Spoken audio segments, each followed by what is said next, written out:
चलिए, तो देखिए आज से हम लोग नया पाठ पढ़ेंगे, अपवर्तक तथा अपवर्त्य। पाठ का नाम है अपवर्तक तथा अपवर्त्य।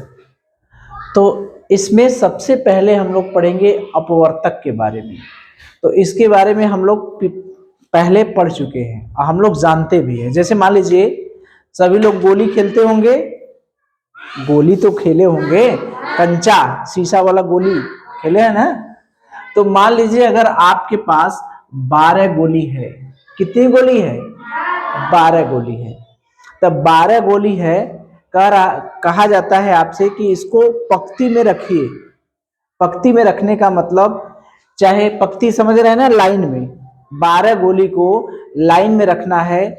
तो अगर एक लाइन बनेगी, पंक्ति माने लाइन, अगर एक पंक्ति बनेगी तो उस पंक्ति में इधर है पंक्ति है, इधर है गोलियों की संख्या। अगर एक लाइन बनेगी तो उस लाइन में कितनी गोली होगी? 12 गोली है। अगर लाइन एक क्या बनेगी तो उस पंक्ति में कितनी गोली होगी? 12 गोली होगी। अगर एक लाइन के बजाय, एक पंक्ति के बजाय अगर हमने 2 पंक्तियां बना दी, तो 2 पंक्ति बना दिए, तो हर पंक्ति में कितनी गोली होगी? 12 गोली है और 2 लाइन बनाना है, 2 पंक्ति बनाना है, तो कितनी गोली होगी? कितनी होगी? 2 पंक्ति बनाएंगे तो 1 2 3 4 5 6, 1 2 3 4 5 6, हर पंक्ति में कितनी गोली होगी? 6 गोली होगी। इधर ये है प्रत्येक पंक्ति में गोलियों की संख्या। अगर एक लाइन बनाएंगे तो एक लाइन में कितनी गोली आएंगी? 12।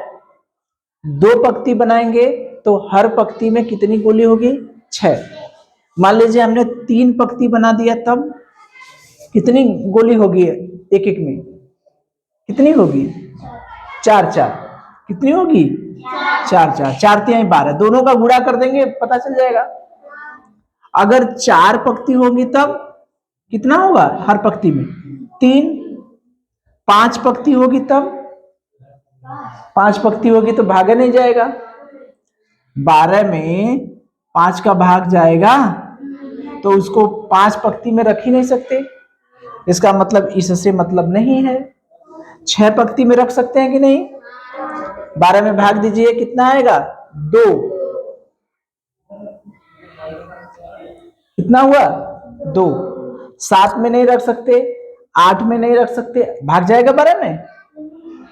8 में नहीं, 9 में नहीं जाएगा, 9 से नहीं जाएगा, 10 से नहीं जाएगा, 11 से नहीं जाएगा, फिर 12। अगर 12 पंक्ति बनाएंगे तो हर पंक्ति में कितनी गोली होगी?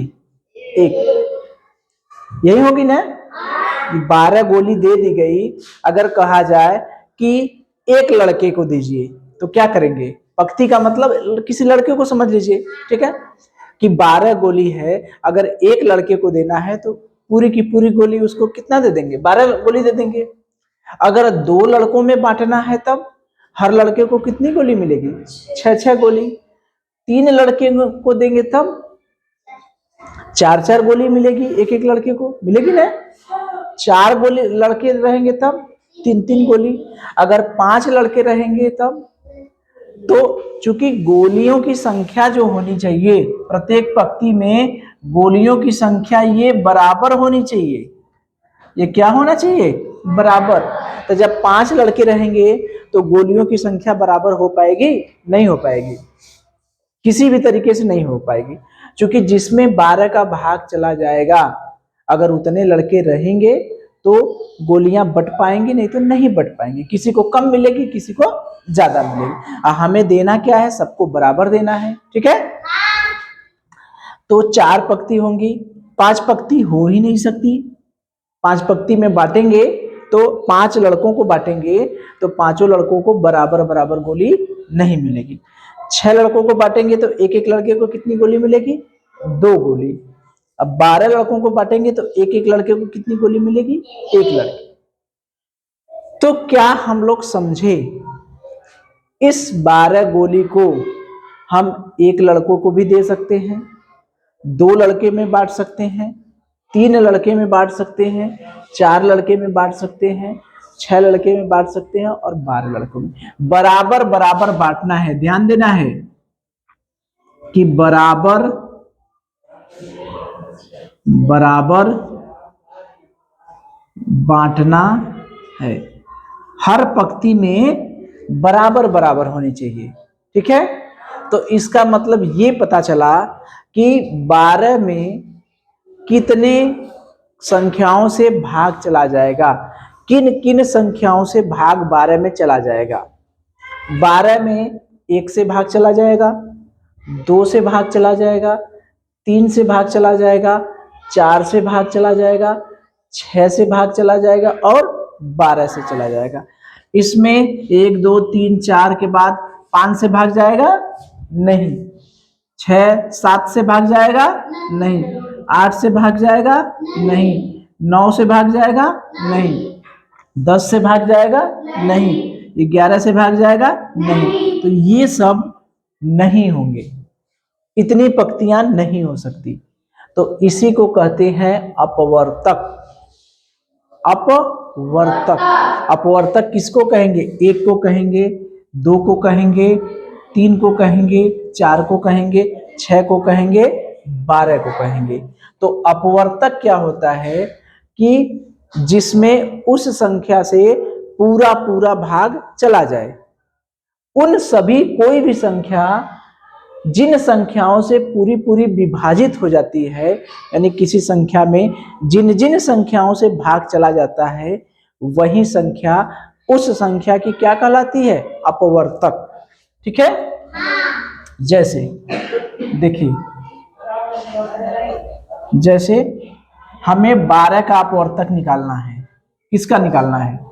12 का। ठीक है, हम 12 का अपवर्तक हमें ज्ञात करना है। 12 का अपवर्तक ज्ञात करना है। ठीक है, तो जब 12 का अपवर्तक निकालना है तो 12 का अपवर्तक का मतलब 12 में किन किन संख्याओं से भाग चला जाएगा। तो 12 में किन किन से भाग चला जाएगा? 1 से जाएगा कि नहीं जाएगा? 2 से जाएगा कि नहीं जाएगा? 3 से जाएगा जाएगा? 4 से जाएगा जाएगा? 5 से जाएगा 5 लिखेंगे, 6 से जाएगा 6 लिखेंगे, 7 से जाएगा नहीं, 8 से जाएगा 9 से जाएगा 10 11 12। तो 12 के अपवर्तक, 12 के अपवर्तक कौन कौन होंगे? 1 2 3 4 6 12। ठीक है, अगर आपसे पूछा जाएगा कि 3 12 का अपवर्तक है या नहीं, तो क्या कहेंगे? है। 6 12 का अपवर्तक है कि नहीं है? 12 12 का अपवर्तक है कि नहीं है? तो अपवर्तक निकालने का सबसे आसान तरीका क्या करते हैं? भाग दे दीजिए। ठीक है, क्या करेंगे? भाग दे दीजिए। 12 में 1 से भाग दीजिए, चला जाएगा तो है, नहीं जाएगा तो नहीं। भाग जाएगा तो अपवर्तक है, और नहीं जाएगा, अगर भाग नहीं जाएगा तो नहीं है। ठीक है, अगर 5 पूछा जाएगा कि 5 12 का अपवर्तक है या नहीं, तो भाग दीजिए। 12 में 5 से 5 में 12 में 5 से भाग दीजिए, भाग जा रहा है? नहीं जा रहा है, इसका मतलब अपवर्तक नहीं है। अगर आपसे पूछा जाएगा कि 4 12 का अपवर्तक है या नहीं, तो क्या करेंगे? 12 में 4 का भाग दे दीजिए, 4 तिया 12 चला गया, तो इसका मतलब अपवर्तक है। अगर पूछा जाएगा 7 12 का अपवर्तक है कि नहीं, तो 12 में 7 से भाग दीजिए, 7 इकाई 7, कितना बचा? शेष। शेष तो बच गया, इसका मतलब अपवर्तक नहीं है। भाग जाएगा यानी पूरा कट जाएगा, पूरा कट जाएगा। ठीक है, यहां पर शेष क्या होगा? 0। अगर भाग देंगे, अगर शेष 0 आता है, भाग देने पर पूरा पूरा कट जाता है, इसका मतलब वह संख्या उस संख्या की क्या कहलाएगी? अपवर्तक। ठीक है, तो अपवर्तक ज्ञात करने के लिए सीधा सा मतलब ये है कि उस संख्या से भाग दीजिए। अगर पूरा पूरा कट जाएगा यानी शेष 0 बचेगा तो अपवर्तक है, और 0 नहीं बचेगा तो अपवर्तक नहीं है। जैसे मान लीजिए हम लोग कहें कि 9 जो है 12 का अपवर्तक है या नहीं, बताइए। 9 12 का अपवर्तक है? नहीं। क्यों? क्योंकि 12 में 9 से भाग देंगे तो 9 इकाई 9 शेष बच जाता है। अभी हमने बताया कि अगर शेष बच जाएगा, पूरा पूरा कट जाएगा, तो अपवर्तक पूरा पूरा कट जाएगा तो अपवर्तक है। भाग देने पर पूरा पूरा अगर कट जाता है यानी शेष क्या बचता है? शेष 0। अगर भाग देंगे पूरा पूरा कट जाएगा तो अपवर्तक है, अगर पूरा पूरा नहीं कटेगा तो अपवर्तक नहीं है। ठीक है, चलिए अगर मान लीजिए आपसे पूछा जाता है, देखिए अगर पूछा जाता है कि 3 15 का अपवर्तक है या नहीं, तो क्या करेंगे? 15 में 3 का भाग देंगे, 3 पचे 15 कट गया, तो पूरा पूरा कट गया कि नहीं? तो इसका मतलब अपवर्तक 3 जो है 3 15 का अपवर्तक है। ठीक है, अगर पूछा जाता 3 की जगह हम 4 कर देते कि 4 15 का अपवर्तक है या नहीं, तो इसमें 15 में कितने से भाग देते? 4 से। 4 तिहाई 12, कितना बचा? 3 शेष बचा। तो यहां पर शेष 0 नहीं ना है, शेष बच जा रहा है। इसका मतलब 15 का अपवर्तक 4 क्या है कि नहीं? बताइए। नहीं है, शेष बच जा रहा है, इसका मतलब अपवर्तक नहीं। ठीक है, तो किसी भी संख्या का अपवर्तक निकालने के लिए हमें क्या करना पड़ेगा? हमें ये देखना पड़ेगा कि वह उस संख्या में उससे भाग चला जा रहा है कि नहीं। ठीक है, चलिए तो देखिए अब हम इधर संख्याएं लिखे हैं, इधर आपको अपवर्तक बताना है कि इन संख्याओं का अपवर्तक क्या होगा। ठीक है, तो देखिए 2 का अपवर्तक निकालने के लिए पहले उसमें क्या करेंगे? भाग देंगे। एक तो सबका होता है, ऐसी कोई भी संख्या नहीं है जिसका अपवर्तक 1 नहीं है, तो 1 तो सबका होगा, 1 से भाग चला जाएगा। फिर इसमें कितने से भाग चला जाएगा? 2 से भाग चला जाएगा। 1 और 2, यही ना 2 हुए। 2 में 1 से भी भाग चला जाएगा, 2 में 2 से भी भाग चला जाएगा। ठीक है, तो अब देखिए 6 में 1 तो सबका होगा, एक से तो भाग चली जाएगा, फिर 2 से भी भाग चला जाएगा और 3 से भी भाग चला जाएगा, 4 से जाएगा, 5 से जाएगा, नहीं जाएगा, 6 से जाएगा, चला जाएगा।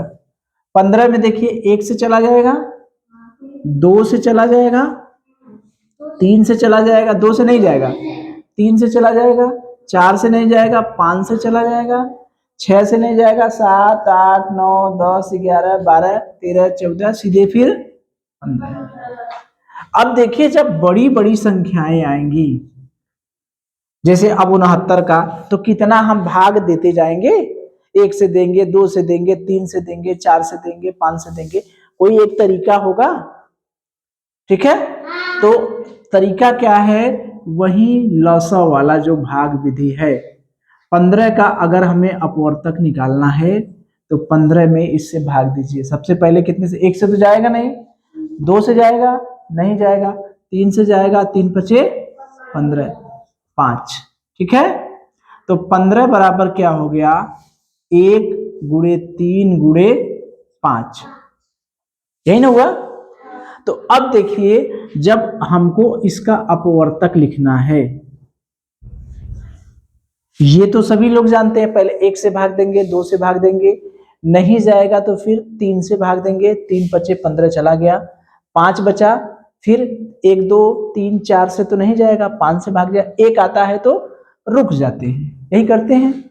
तो 15 का गुणनखंड करते हैं 1 गुणे 3 गुणे 5। अब अपवर्तक लिखना है, इसी से पता चल जाएगा कि कितने अपवर्तक होंगे। देखिए यहां से क्या क्या मिला, अपवर्तक में हमको 1 मिला कि नहीं, कौन कौन अभाज्य गुणनखंड है, 1 है, 3 है, 5 है, और 3 गुणे 5 भी तो हो सकता है। तो क्या हो गया, 3 गुणे 5 क्या हो गया, 15। यहां से अपवर्तक कितने मिले, 1 मिलेगा, 3 मिलेगा, 5 मिलेगा, और 3 गुणे 5 मिलेगा, और 1 मिलेगा, 3 गुणे 5 गुणे 1 मिलेगा। पहला अकेले ले लिए, फिर दोनों को साथ ले लिए, 1 3 5 ले लिए, फिर 1 में 3 का गुणा करेंगे तब भी 3 है, ये हो चुका है। 3 में 5 का गुणा करेंगे 15 आएगा, और 3 गुणे 5 गुणे 1 करेंगे 15 आएगा। तो 1 3 5 यही हमारे क्या हो गए, अपवर्तक, ठीक है। तो अपवर्तक ऐसे निकाल लेंगे। जैसे मान लीजिए हमें 69 का निकालना है, हमें कितने का निकालना है, 69 का। अब 69 का निकालना है तो हम भाग देंगे, तो सुबह से शाम हो जाएगी, भाग देते देते 1 से जाएगा, 2 से जाएगा, 3 से जाएगा, 69 तक चेक करेंगे, ऐसे तो करेंगे नहीं। अभाज्य गुणनखंड निकाल लीजिए, 69 का अभाज्य गुणनखंड निकालिए, क्या क्या है, 2 से भाग जाएगा, इसमें नहीं जाएगा, 9 है, 3 से भाग जाएगा, 3 दूनी 6, 3 त्रिके 9। अब 23 है, 23 में कोई ऐसी संख्या नहीं है जिससे भाग चला जाएगा, जाएगा क्या, 23 में 2 3 4 किसी से नहीं जाएगा। क्योंकि हम लोग अभाज्य संख्याएं जो पढ़े हैं, तो अभाज्य संख्याएं 19 भी होती हैं, 20 21 नहीं होती, 23 होती हैं। तो 19 में भी किसी संख्या से भाग नहीं जाता, 23 में भी किसी संख्या से भाग नहीं जाता। 1 से लेके 100 तक जब हम लोग अभाज्य संख्याएं पढ़े हैं, तो एक अभाज्य संख्याएं क्या क्या होती हैं, याद करिए, अभाज्य संख्याएं मतलब जिसमें किसी भी संख्या से भाग नहीं जाता है। तो 3 2 होती है, 2 3 5 7 9 10 11, फिर 13, फिर 15 16 17 18 19, फिर 23, फिर 24 में चला जाएगा, 25 26 27 28 29। तो इसमें 23 क्या है, अभाज्य संख्या है। इसका मतलब 23 में किसी भी संख्या से भाग नहीं जाता है। तो 23 में किसी संख्या से भाग नहीं जाता, इसका मतलब 23 में किससे भाग जाएगा, खुद 23 से भाग जाएगा। एक आ गया, एक आ गया तो रुक गए। इसका मतलब 69 में 3 गुणे 23, यही ना हुआ। तो इसके अभाज्य गुणनखंड जब हम देखेंगे, जब इसके अपवर्तक देखेंगे, तो अपवर्तक हर संख्या का 1 होता है, एक तो होता ही है, एक भी होता है और वो संख्या खुद होती है। तो 1 हो गया, 3 हो गया, 23 हो गया, और क्या हो गया, 69। 69 और 23, 69 और 1, ये तो होगा। अपवर्तक में देखेंगे कि जो भी संख्या होगी वह संख्या खुद अपना ही अपवर्तक होती है, और 1 जो है वो हर संख्या का अपवर्तक होता है। तो क्या हुआ, 1 3 23 69, क्या हुआ, 1 3 23 और 69, 1 3 23 और 69। इसी तरह से हम निकालेंगे 84 का। ये समझ में आया। 69 का निकालने के लिए हम उतना भाग नहीं दिए, 69 का अभाज्य गुणनखंड निकाल लिए। क्योंकि अभाज्य गुणनखंड जो होता है वही अपवर्तक होते हैं, तो जितने अभाज्य गुणनखंड बनेंगे, एक भी है इसका, एक और वह संख्या खुद है, उसके अलावा 3 है और 23 है। 3 में 23 का गुणा कर देंगे तो 69 ही आएगा। यही ना हुआ, 1 हो गया, 3 हो गया, 23 हो गया और 3 गुणे 23 हो गया। यही हुआ, 1 हो गया अकेले खुद, अब 3 हो गया, 23 गुणे 3 यानी 69 हो गया। तो 1 3 23 69 इतने हो गए। अब देखिए, अब 84 का निकालिए। अब मान लीजिए हमें 84 का अपवर्तक निकालना है, तो 84 का अपवर्तक निकालने के लिए क्या करेंगे, 84 को ऐसे भाग देंगे, अभाज्य गुणनखंड निकालेंगे। तो 84 में कितने से भाग चला जाएगा, 2 से जाएगा कि नहीं, 2 से चला जाएगा, ठीक है। तो 84 में 2 से भाग जाएगा कि नहीं जाएगा, तो 2 चौके 8, 2 दूना 4। फिर देखिए, फिर 2 से भाग जाएगा, 2 दूना 4, 2 इकाई 2। अब 2 से नहीं जाएगा, कितने से जाएगा, 3 से, 3 सते 21। फिर अब कितने से जाएगा, 3 से नहीं जाएगा, अब सीधे 7 से जाएगा, 1 आ जाएगा, रुक जाएंगे। यानी 84 का जो अभाज्य गुणनखंड है वो 2 गुणे 2 गुणे 3 गुणे 7। अब जब अपवर्तक लिखना है हमें, तो अपवर्तक लिखने के लिए देखिए 84 का अपवर्तक जब लिखेंगे, ठीक है, तो देखिए एक तो खुदा होता है, एक होता है, और इधर 84 भी होगा, खुद होगा, होगा कि नहीं। अब उसके बीच में अगला क्या बनेगा, 2 बनेगा, बनेगा कि नहीं। तो 2 तो हमने लिख लिया है, फिर क्या बनेगा, 3 बनेगा, फिर क्या बनेगा, 7 बनेगा। ये तो हमने अकेले अकेले लिख लिया, देखिए 2 लिख लिया, 3 लिख लिया, 7 ले लिया, ये अकेले अकेले ले लिए, ठीक। लेकिन अब 2 2 को लेंगे, यानी 2 गुणे 2 ले सकते हैं, 2 गुणे 3 ले सकते हैं, 2 2 को, इसको इसके साथ, इसको इसके साथ, फिर 2 गुणे 7 ले सकते हैं। 2 का गुणा इसके साथ, इसके साथ और इसके साथ, अकेले अकेले ले लिए, 2 2 को ले लिए।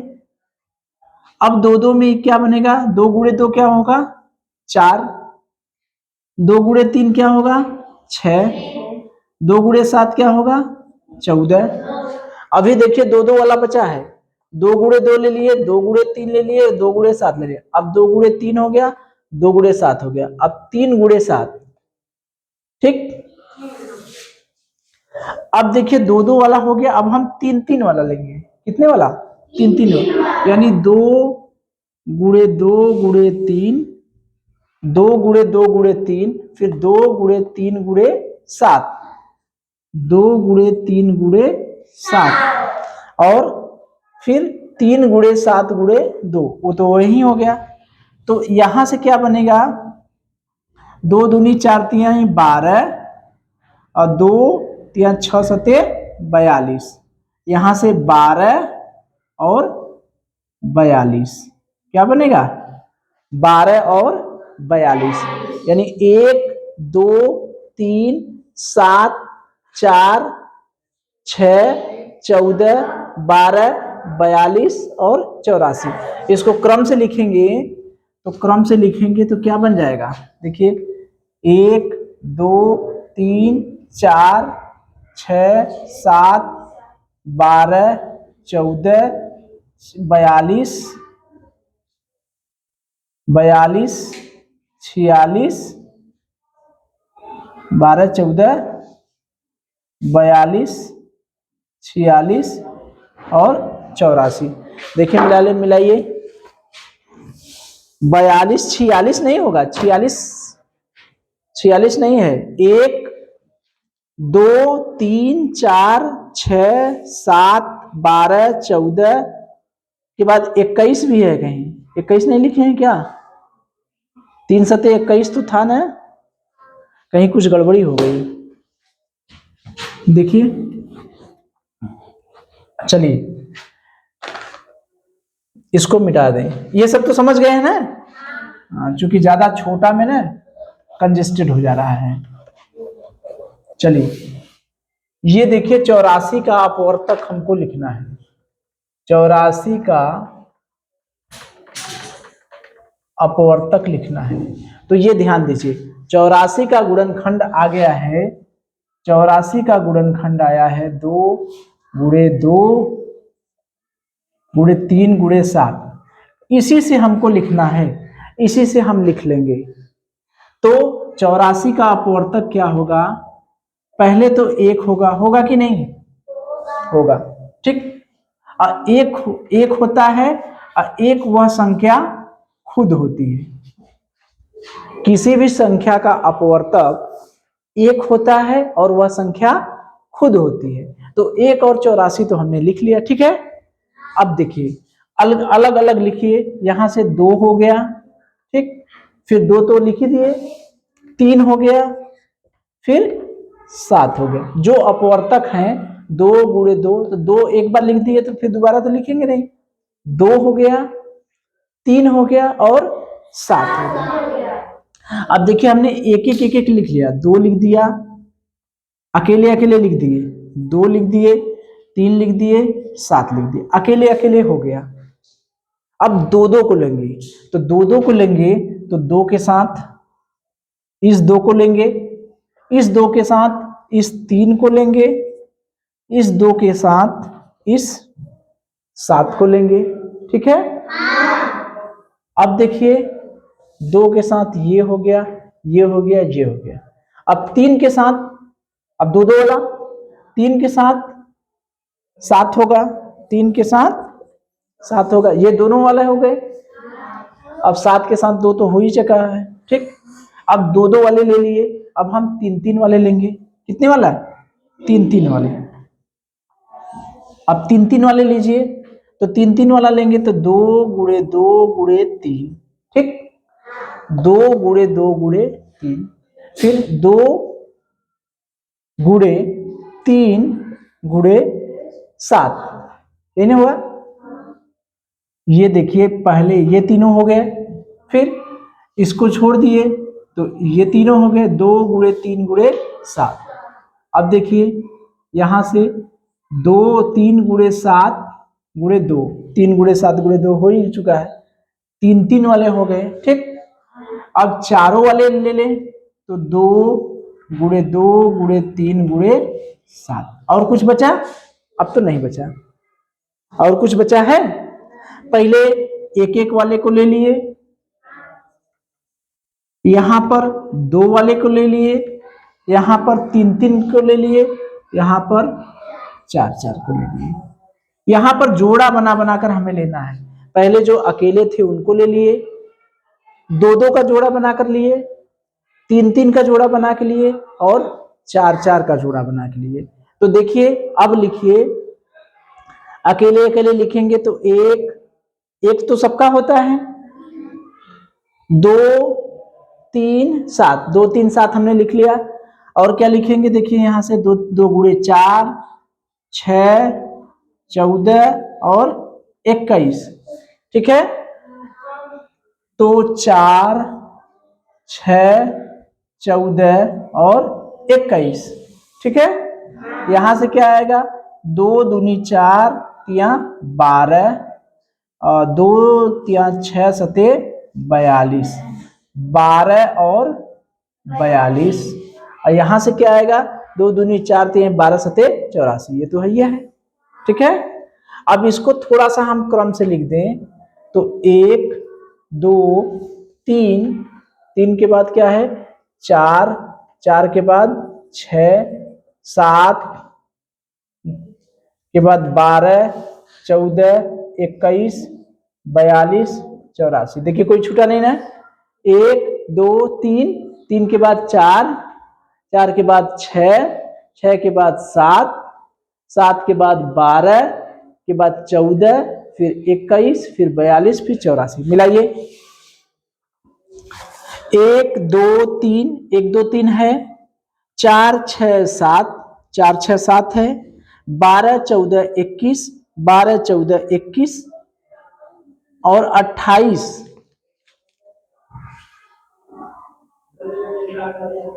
28, 28। वो 3 3 वाले में एक छूट गया है। देखिए 3 3 वाला जब लेंगे तो 2 गुणे 2 गुणे 3, 2 गुणे 2 गुणे 3 हो गया, 2 गुणे 3 गुणे 7 हो गया। और एक जब 3 को ले लिए, अब 7 के साथ लेंगे, तो 7 के साथ लेंगे, देखिए तो 7 के साथ क्या होगा, 2 गुणे 2 होगा, यानी 7 चौक 28 होगा। तो एक 28 भी होगा, क्या होगा 28। तो इसी बीच में एक 28 होगा। ठीक है, तो इसी तरह से हम जो है अपवर्तक निकाल सकते हैं। अभाज्य गुणनखंड निकालिए, उसके बाद एक एक का जोड़ा बनाइए, एक एक को लीजिए, दो दो का जोड़ा बनाइए, तीन तीन का जोड़ा बनाइए, चार चार का, जितने रहे उतने का जोड़ा बनाइए। एक आध ठो और प्रैक्टिस करें, हम समझ जाएंगे। ठीक है, समझ में आ रहा है? एक एक का जोड़ा बनाइए, दो दो का जोड़ा बनाइए, तीन तीन का जोड़ा बनाइए, फिर चार चार का, जितने रहेंगे। इसमें 4 हैं तो 4 तक जोड़ा बनेंगे। ठीक है, हाँ, तो एकाक हम लोग और करें। चलिए, तो एकाक सवाल हम लोग और प्रैक्टिस कर लें, क्योंकि जोड़ा बनाने वाला जो है उसमें बहुत कंफ्यूजन होता है। ठीक है, ऐसे भाग देंगे तो भाग देते रह जाएंगे। तो एकाक और प्रैक्टिस कर लिया जाए। तो मान लीजिए 30 का अपवर्तक हमें निकालना है। ठीक है, हमें 30 का अपवर्तक निकालना है। तो सबसे पहले 30 का हम लोग क्या करेंगे, अभाज्य गुणनखंड निकालेंगे। क्या करेंगे, अभाज्य गुणनखंड। तो अभाज्य गुणनखंड निकालेंगे तो 2 से भाग चला जाएगा, यहाँ आएगा 15, 2 इकाई 2, 2 पचे 10, फिर 3 से चला जाएगा 5, फिर यहाँ 5 से भाग देंगे 1, यानी 30 का जो अभाज्य गुणनखंड हुआ वो 2 गुणे 3 गुणे 5। ठीक है, अब देखिए 30 का अपवर्तक हमें निकालना है, तो एक तो सबका होता है, अब वह संख्या खुद 30 भी होगी, एक भी सबका अपवर्तक होता है, प्लस वह संख्या खुद अपने की अपवर्तक होगी। जितने का अपवर्तक निकालना होगा, किसी भी संख्या का अपवर्तक निकालना होगा, हर जगह एक देखेंगे। क्या देखेंगे, एक, और वह संख्या, जो संख्या है वह खुद, संख्या खुद रहेगी वहां। जैसे 30 का अपवर्तक निकालना है तो 30 का अपवर्तक एक खुद होगा और 30 खुद होगा। ये दो ठो तो हमें अपने आप पता चल जाएंगे। ठीक है, उसके बीच का पता करने में मेहनत है। तो अब देखिए 30 के जो गुणनखंड हैं, 30 के गुणनखंड हैं 2 गुणे 3 गुणे 5। अब देखिए हमें जोड़ा बनाना है, एक वाला, 2 वाला और 3, अधिकतम 3 संख्याएं हैं। तो यहाँ पर एक वाले को लिखिए, यहाँ पर 2 वाले को, यहाँ 3 वाले को। तो अकेले अकेले क्या होंगे, 2 3 5 हो गए। दो दो को जब साथ लेंगे तो 2 गुणे 3, इसको ले लेंगे, फिर 2 के साथ 3 को लेंगे और 3 के साथ 5 को लेंगे। अब 5 के साथ किसको लेंगे, 2 को लेंगे, होगा ना। जैसे 2 और 3, इन दोनों को एक साथ ले लिए, फिर 3 के साथ 5 को ले लिए, फिर 5 के साथ 2 को ले लिए। तो ये 2 2 वाले हो गए। ठीक, अब 3 3 वाले क्या हुए, 2 गुणे 3 गुणे 5। बस यही एक क्या हुआ, एक क्या हुआ ना, इसके अलावा तो कुछ नहीं है बस। तो क्या हुआ, यहां से 2 3 5, यहां से 6 आया, यहां से 15 आया, यहां से 10 आया, और यहां से क्या आया, 30 आया। 2 3 6, 3 5 15 और 5 दूनी 10। तो क्या हुआ, एक के बाद क्या हुआ, 2 हुआ, फिर 3 हुआ, फिर 5 हुआ। ठीक, इसमें देखिए फिर 5 के बाद क्या हुआ, 6 हुआ, फिर 10 हुआ, फिर 15 हुआ, फिर 30 हुआ। इसके अलावा और कोई संख्याएं हैं? और कोई संख्याएं नहीं है जिनसे 30 में भाग चला जाएगा। ठीक है, तो 1 2 3 5 6 10 15 और 30। ठीक है, 10 या 30, 6 पंजे 30, सब सारी संख्याओं से भाग चला जा रहा है। ठीक है, तो यही है अपवर्तक निकालने की विधि। ठीक है, अपवर्तक निकाल लीजिए। अपवर्तक निकालेंगे कैसे? अपवर्तक निकालने के लिए पहले लसा वाला जो अभाज्य गुणनखंड है, पहला काम क्या करते हैं? अभाज्य गुणनखंड कर निकालिए। फिर उसके बाद 1 का जोड़ा बनाइए, 2 का जोड़ा बनाइए, 3 का जोड़ा बनाइए, 4 का जोड़ा। 2 काम करते हैं हम। पहला काम क्या करते हैं? अभाज्य गुणनखंड निकालते हैं। पहला काम क्या करेंगे? अभाज्य गुणनखंड निकालेंगे। उसके बाद फिर 1 का अकेले अकेले लिखेंगे, फिर 2 को साथ लिखेंगे, फिर 3 को साथ लिखेंगे, फिर 4 को, जैसे जितना रहे। अगर 3 है तो 3 तक जाएंगे, 4 है तो 4 तक जाएंगे। ठीक है, तो इस तरह से निकाल लेंगे। कि एक आक और बड़ी संख्या का निकालेंगे। बड़ी संख्या का निकाला जाए? चलिए तो देखिए, अपवर्तक से संबंधित कुछ इंपॉर्टेंट फैक्ट हैं, कुछ तथ्य हैं, उनको याद रखना पड़ेगा। तो याद रखेंगे तो हमसे जो प्रश्न होंगे वो गलत नहीं होंगे। ठीक है, तो देखिए क्या है। जैसे मान लीजिए 12 का अपवर्त जब हम लोग निकालते हैं, एक छोटी सी कोई संख्या ले लें उदाहरण के लिए, तो 1 हो गया, 2 हो गया, 3 हो गया, 4 5 नहीं 6 8 10 12, यही हुआ ना? 1 3 1 2 3 4 5 से नहीं जाएगा, 6 7 8 9 10 से नहीं जाएगा, 12। ठीक, तो देखिए अपवर्तक में अगर हमसे कहा जाए कि एक जो है वो प्रत्येक संख्या की अपवर्तक होती है, तो सत्य है या असत्य है? जो एक है वो प्रत्येक संख्या की क्या होती है? अपवर्तक होती है। ठीक है, जो हमारी एक संख्या है यानी 1, वो प्रत्येक संख्या की क्या होती है? अपवर्तक। तो याद रखिएगा, एक हर जगह आता है कि नहीं? अब प्रत्येक संख्या स्वयं खुद की अपवर्तक होती है। तो देखिए 12 में 1 आया और 12 आया।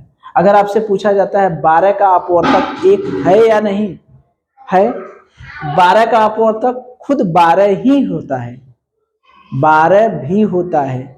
तो प्रत्येक संख्या की अपवर्तक 1 होती है और खुद वह संख्या भी उसकी अपवर्तक होती है। जैसे 30 का अपवर्तक 30 होगा कि नहीं होगा? 25 का अपवर्तक 25 होगा कि नहीं होगा? 99 का अपवर्तक 99 होगा कि नहीं होगा? स्वयं वह संख्या होगी। 27 का अपवर्तक 1 होगा कि नहीं होगा? 5 का अपवर्तक 1 होगा कि नहीं होगा? तो किसी संख्या का अपवर्तक जो होता है वह 1 होता है, 1 होता है और वह संख्या स्वयं होती है।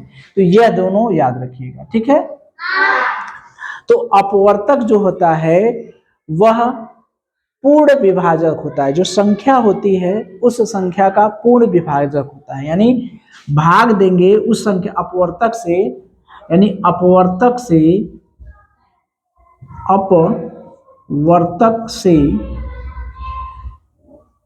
संख्या में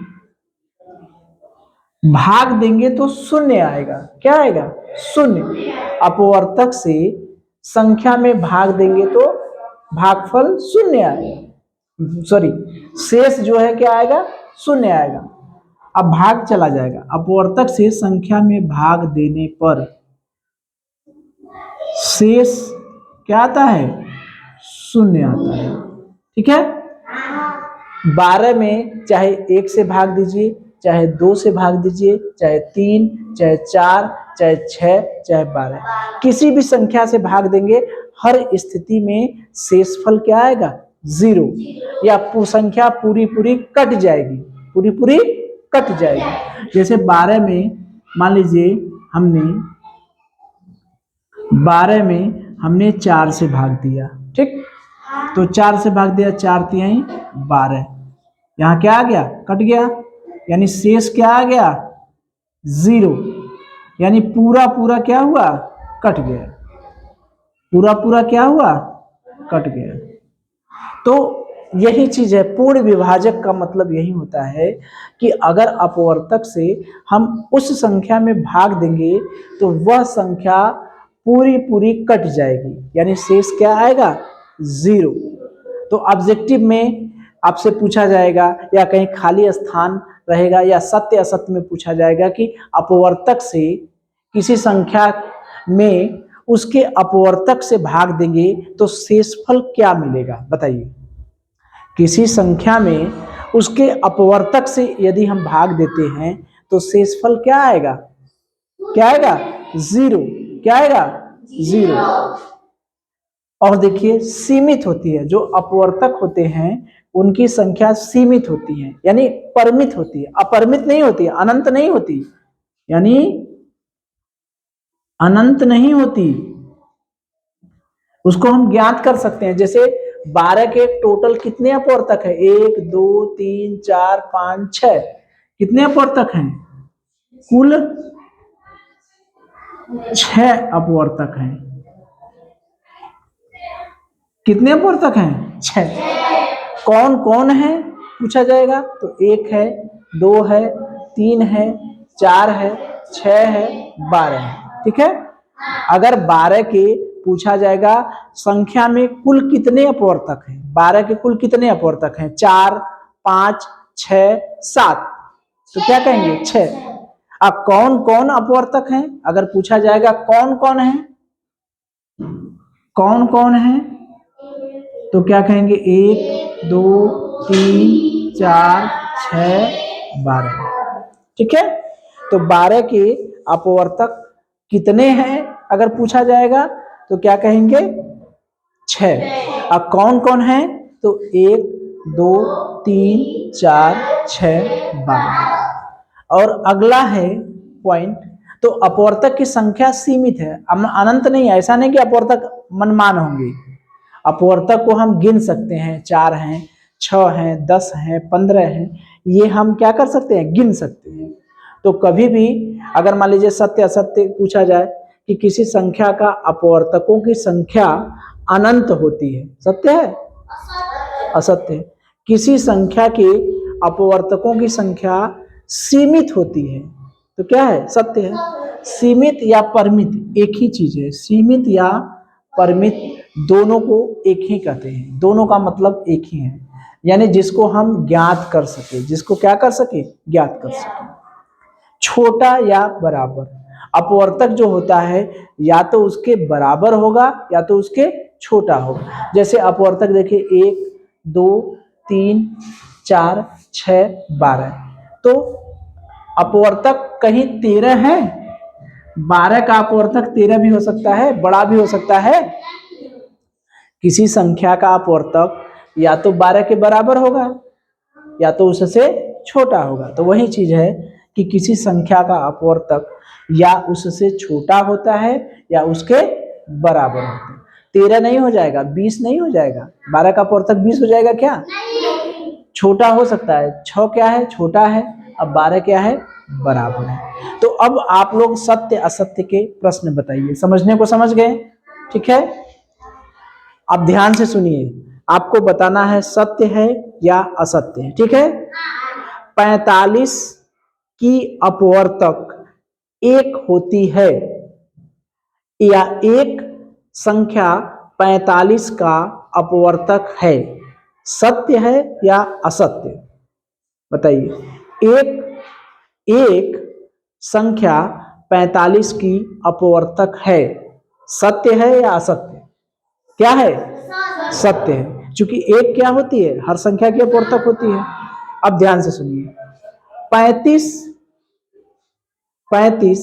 संख्या 35 की अपवर्तक है, 35 संख्या 35 की अपवर्तक है, सत्य है या असत्य, बताइए, क्या है, सत्य है, क्योंकि संख्या स्वयं की अपवर्तक होती है, ठीक है।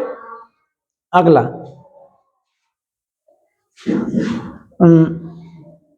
संख्या 20 में, संख्या 20 में 20 की अपवर्तक 5 है।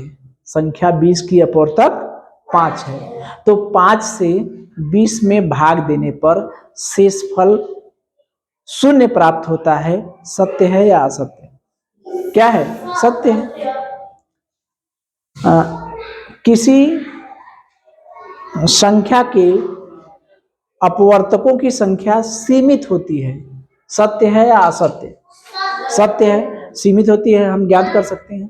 किसी संख्या के अपवर्तकों की संख्या अपरिमित होती है। सत्य है या असत्य? क्या है? असत्य है, क्योंकि अपरिमित तो होती नहीं, परिमित होती है। अगला, किसी संख्या का अपवर्तक उस संख्या के बराबर या छोटा होता है। सत्य या असत्य? क्या है? सत्य। ठीक है, तो सत्य है। तो ये आपका क्या हो गया? अपवर्तक। ठीक है, अब इससे संबंधित जो भी प्रश्न रहेंगे आप लोग कर लेंगे। ठीक है, चलिए।